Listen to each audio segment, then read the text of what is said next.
pull up a stool and let's be honest for a second, we need to redefine what a millionaire actually is in 2026. If you've got $1 million sitting in your super right now and you're calling Sydney home, I've got some bad news. You aren't rich. To be honest, you're just working class poor with a fancy balance on a screen. Here is the kicker, the great Aussie millionaire paradox. You have $1 million to your name, yet you're standing in the aisle at Coles or Woolies, staring at a tray of beef mince and actually sweating over the price tag. You're checking the reduced to clear stickers like your life depends on it. Think about that. $1 million in the bank, but you're second guessing a pack of snags. Why? Because in 2026, $1 million doesn't even buy you a basic, unrenovated fibro shack in the outer suburbs anymore. Not when the median house price in this city is sitting at $1.6 million and rising faster than the tide at Bondi. The reality is the goalposts haven't just moved. Someone dug them up, chucked them in the Pacific, and replaced them with a brick wall. This isn't the retirement the glossy brochures promised us back in the 90s. It's a math problem that doesn't add up.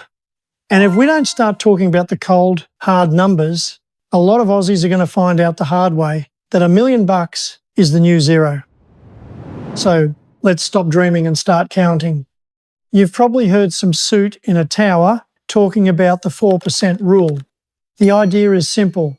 You pull 4% out of your nest egg every year and you'll supposedly never run out of puff. Sounds safe, doesn't it? Well, let's actually do the math on your $1 million and see where it lands you. 4% of $1 million gives you 40 grand a year in income. Now, take that $40,000 and divide it by 52 weeks. That leaves you with roughly $769 a week to live on. Fair dinkum. That is absolutely brutal. Let's put that pittance up against the real world in Sydney.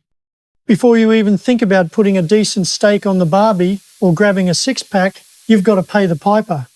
You've got council rates that have likely jumped another 10% this year, water bills that only ever go north, and electricity prices that make you want to sit in the dark.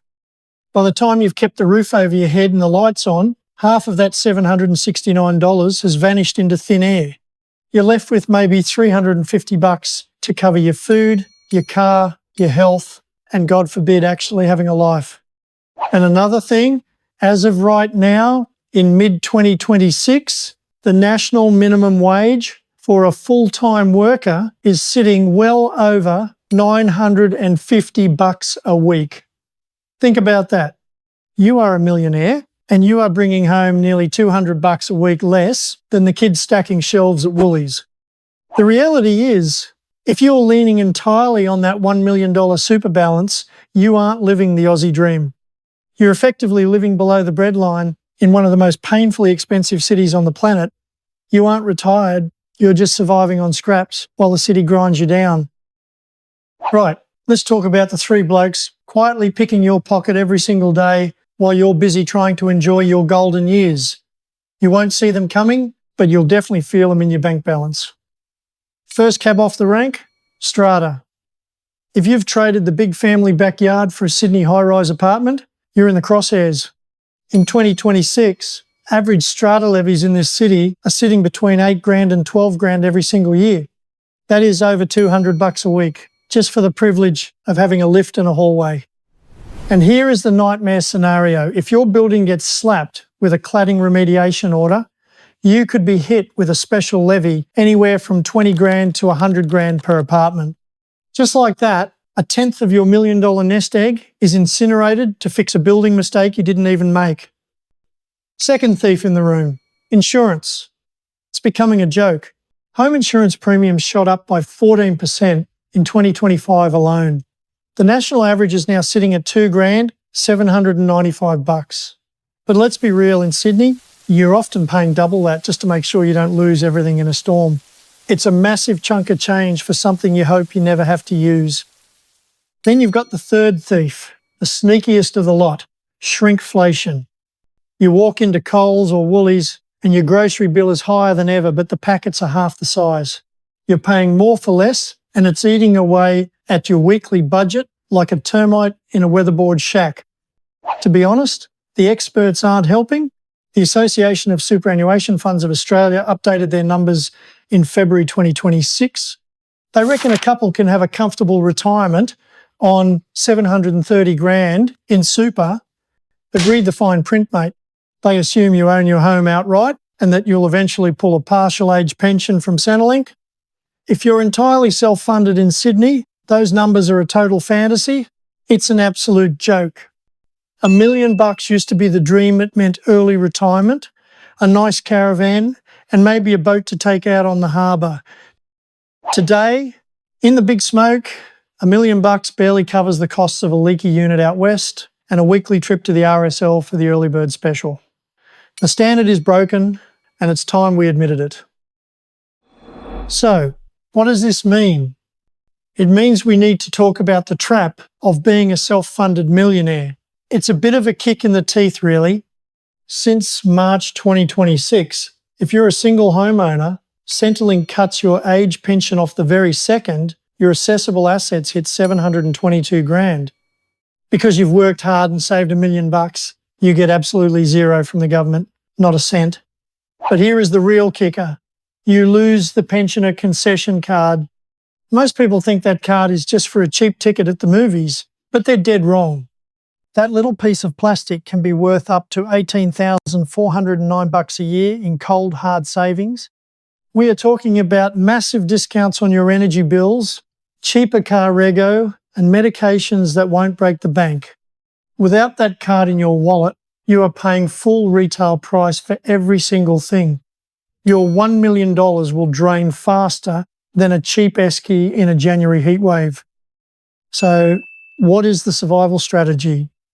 Do you stay in Sydney, keeping up appearances for the neighbours and pretending everything's fine while you're back on a diet of 2-minute noodles? That's not a retirement, that's a slow-motion disaster. Or is it time for a rethink? Maybe it's time for downsizing. You sell the big family home, bank the difference, and suddenly that $1 million super balance doesn't have to do all the heavy lifting.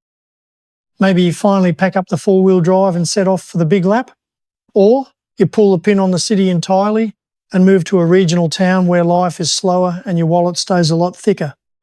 Some blokes are even looking further afield, heading overseas where the Aussie dollar actually buys you a decent lifestyle instead of just a struggle. The reality is simple. You can either be a millionaire on paper in Sydney and live like a hermit, or you can change the game and actually enjoy the money you spent 40 years earning. The choice is yours, but standing still is the one thing you can't afford to do. The truth is, that old $1 million gold standard, it's dead, buried. It belongs in a museum next to the floppy disk and the 5-cent coin. Believing $1 million is still the magic number for a Sydney retirement in 2026 is just dangerous. It's a fairy tale we've been told for 30 years, but the math doesn't hold water anymore. The reality is, if you're sitting there with 6 digits in your super and you're already feeling the pinch, do not stick your head in the sand. Don't wait until you're down to your last couple of grand to realise the game is rigged. By then, your options are gone. You need to be proactive. Time to weigh up your options. Whether that means selling the family home, moving out of the big smoke, or completely rethinking how you spend every cent, do it now. Don't let a bank or a spreadsheet decide how you spend your final decades. Anyway, I'm done talking for today. I want to hear from you Aussies. What is the one daily living cost that makes you want to spit out your beer? Is it the electricity bill, the price of a steak, or the sheer cost of keeping your car on the road? Drop a comment below and let's get stuck into the reality of it. Catch you in the next one.